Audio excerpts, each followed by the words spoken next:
And today we're taking a look at how to refill your butane torch.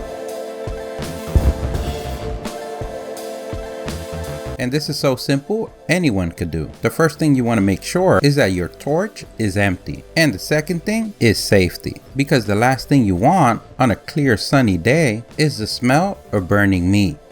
And we can verify that it's empty two ways. First, by engaging the mechanism and turning it on, and if it doesn't fire, that means it's empty or broken.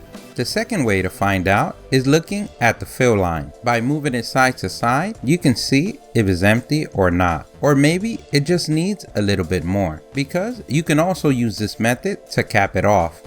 So now that we know the condition of the torch, the first thing that we're gonna need is our butane. And if you wanna get a hold of this one, everything that we use on the video, we're gonna leave a link on the description. And the great thing about this can, you don't have to shake it.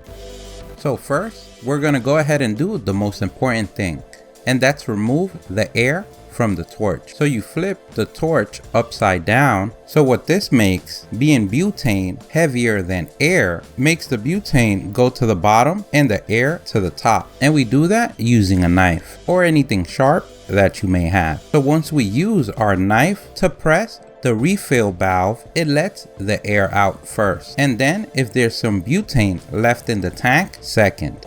This is also a great way to maintenance your equipment, because having too much air on the tank may cause the torch to not function properly. In our case, the torch is empty, so we only got air. If you don't hear anything as well, it's okay. That only means your tank did not have air.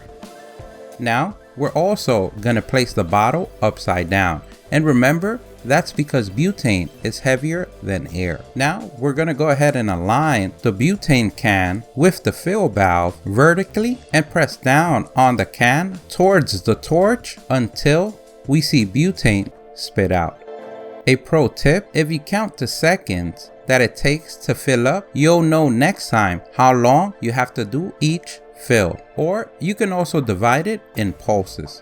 If you want to make sure it didn't get filled with air, wait a few seconds and then with the knife, press the valve. If butane comes out, that means you're good. If air comes out, then that means you could still fill it up more.